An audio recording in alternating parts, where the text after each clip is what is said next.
Hi, I'm Edie Taylor. I'm milling around Hershey's Mill and beyond. Today, I am really excited to talk about my visit to Warwick Furnace Farm in Chester County, Pennsylvania.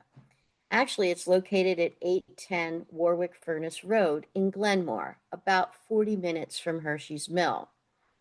And I had the opportunity a couple of weeks ago to take a tour of the farm and learn about the history of the farm. It took about 2 hours, and there are various tours and opportunities, including those of you who want to harvest lavender. You can sign up to do that as well, or even take a sunset picnic, which sounds, when you see the pictures of the beauty of this space, you'll agree that this would be a wonderful place for a picnic.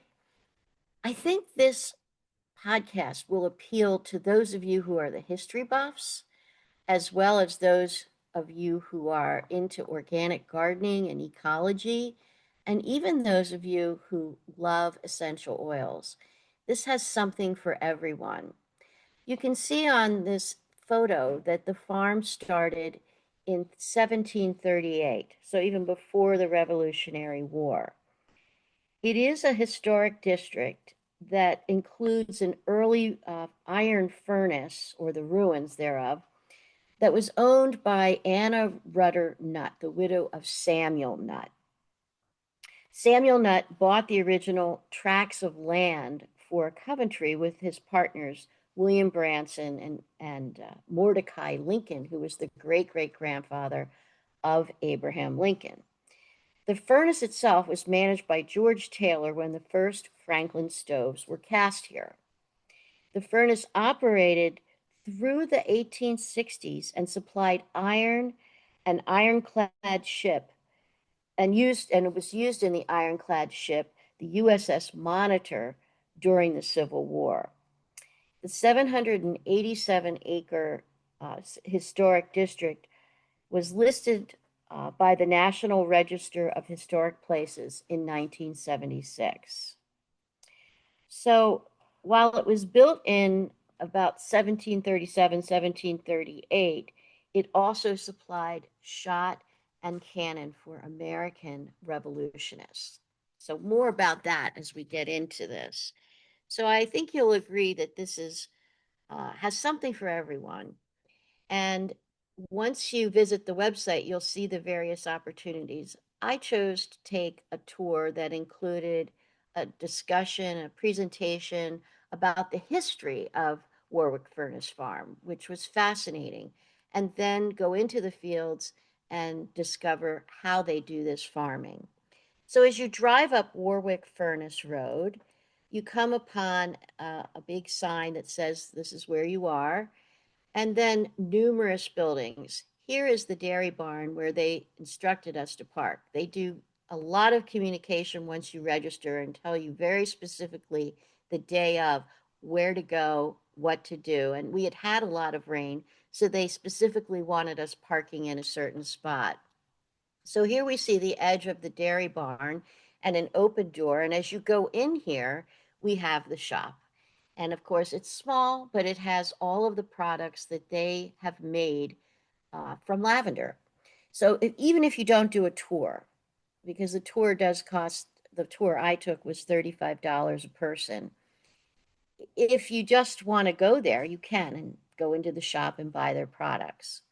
Once you go in to the store, you take a set of steps to the second floor. And here, as we step back, we see this building, this original dairy barn, which was renovated. And the family, the Rosens, who acquired this property, hired John Milner. Some of you may know of him. He's very famous here in Chester County for his period restorations. And this was meticulously carried out. So, since we were doing a presentation, we were then ushered to the second floor of this building, where we were in a beautiful lounge with leather, a sofa, chairs, ottomans, and it also included an area of a photo gallery. One of the daughters is a photographer and sells her work, beautiful images of the farm and the buildings. The other daughter is into health and fitness, and there is an area where they hold Pilates classes, believe it or not.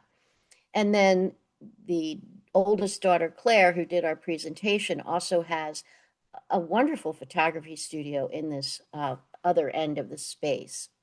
So we waited here to go into the presentation room, which was air conditioned, which we appreciated since it was a little bit humid. And as you can see here in this next image, this is the area I pointed out earlier where you can see from afar the open space. We're on the second floor looking out into Glenmore, where you can see these beautiful rolling hills of Pennsylvania. It was a lovely day, and you can see all the cars that are parked. So there's many people that I think they had about 30 people on the tour that we went on. So once we heard about the history of the farm, we then walked out and then walked up another set of stairs outside of this area to come up to the area where they're going to start to farm. And I like this photo because look at those clouds. Reminds me of clouds I see out west. You can see the beautiful green, the rolling hills. This is Pennsylvania and Chester County at its finest. Now, once you get up the stairs, this is what you're looking at. You're looking at about a 30-degree angle going up the hill, which is where they farm the lavender. And I mention this because for people that have difficulty with balance and walking, this is probably a little steep.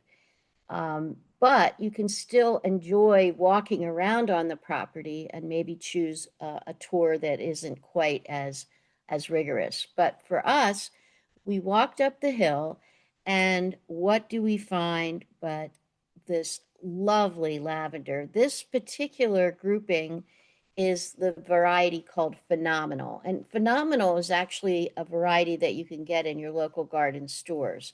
It's one that's used, it's grown for its essential oil. They grow 17 species of lavender here.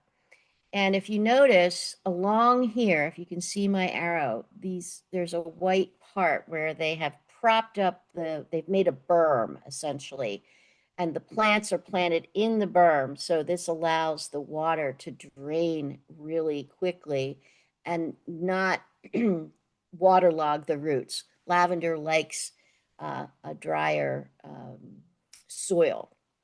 And we also have a high clay content. So they've modified their growing procedures to make the lavender happy. If you look beyond at the very end of this row, you'll see a little hut. Inside there, they have a refrigerator and some tables, and they made lavender infused lemonade for us. So we were served that, and then we could come out and wander these fields. Or if you see this canopy here, you could sit under the canopy, enjoy the view from the top of the hill. And there's also, there were chairs there, but also outside of this canopy were picnic tables. So people do go there just to have a picnic or enjoy the sunset.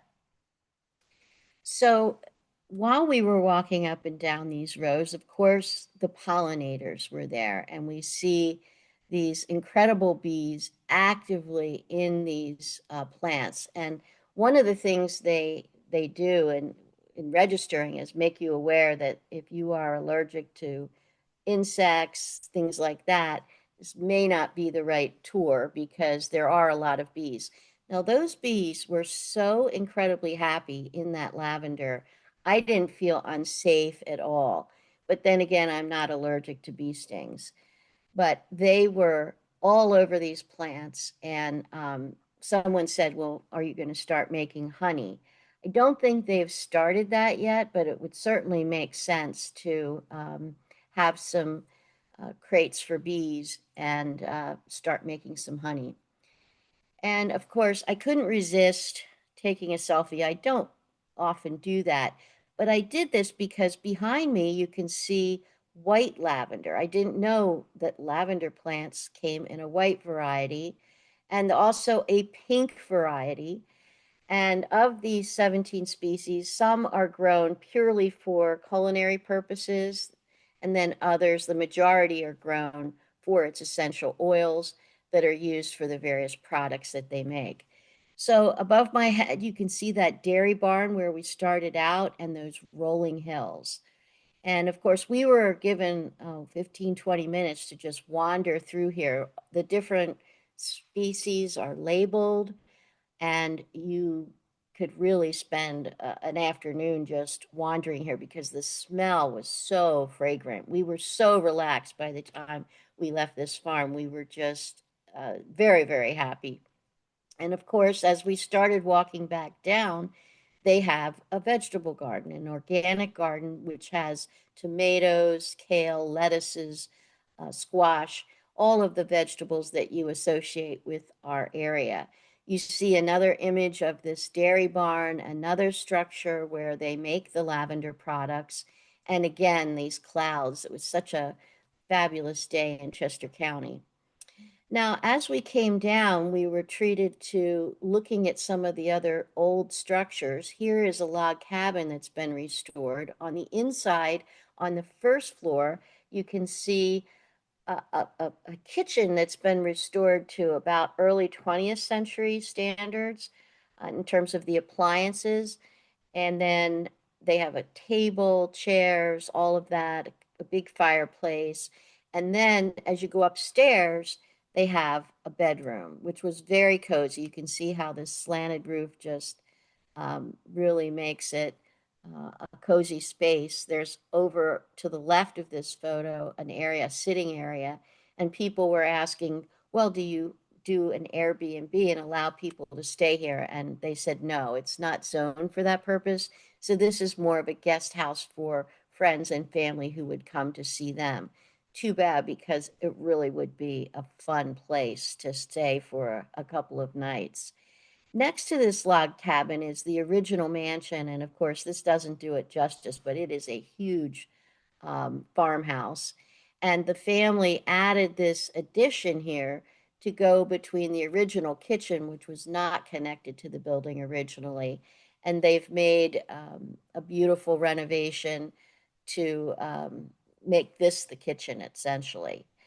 And of course, we weren't able to go in because the Rosens actually still live there, and their daughters each have a house on the property.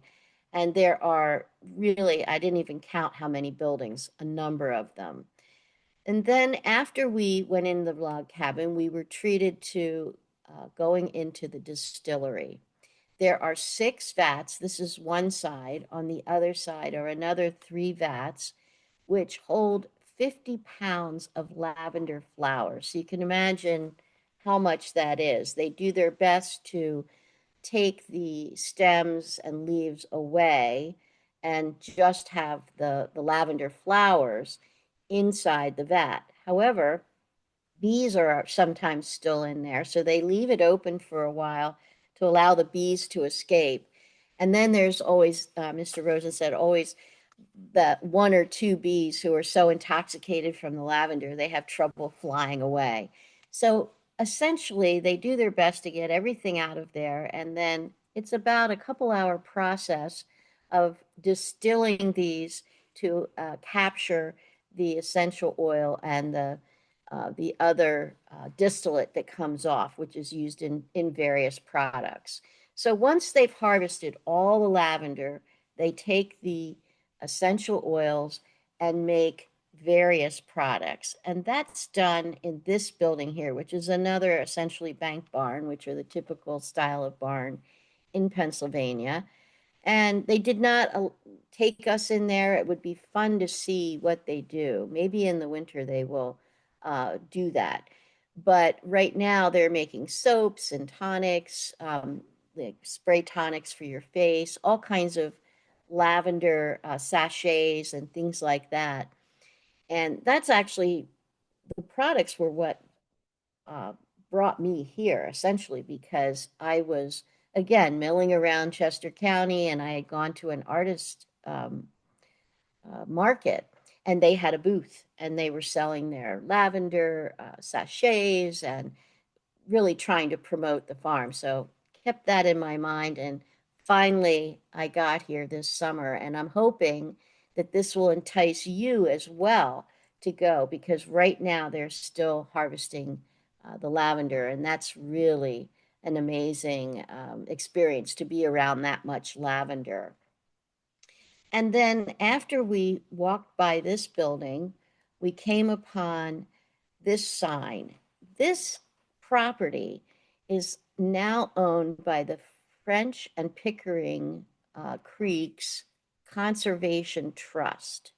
And there's a small parking area, and you can park there. There's walking trails and things that are really part of the property, but you don't need to reserve to be there.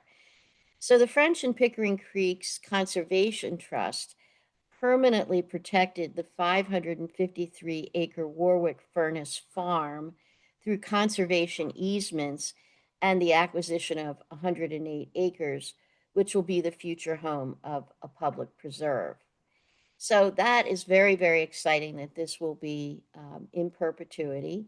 And then right there is these are the ruins of the original Warwick furnace, which produced the shot and cannons during the Revolutionary War, and then provided iron for ships during the Civil War. There are several other furnaces in the area, but this one is so active with this family producing lavender. And then also, if you start getting into the production of lavender, you'll see around the area there are other lavender farms. I don't know whether you can visit, but this place is just so much fun to visit. I hope you will. And finally, I brought my husband along. He tolerated all of my milling around, and I had him stand next to one of the cannons that was unearthed on the property from the the Revolutionary War. And you can see how big it is. He's 6'1". This is a beautiful new pavilion that is sheltering this very old cannon. So those of you interested in relics and things, there's things here to see. I hope that you will get on their website, www.warwickfurnacefarm.com, and see what opportunities there are for you to explore this property. Thank you for watching this HM Technology Committee podcast. And if you hit the subscribe button below, you'll be notified when a new podcast is posted. And we welcome comments at editaylorhmpodcast.com. Enjoy the summer.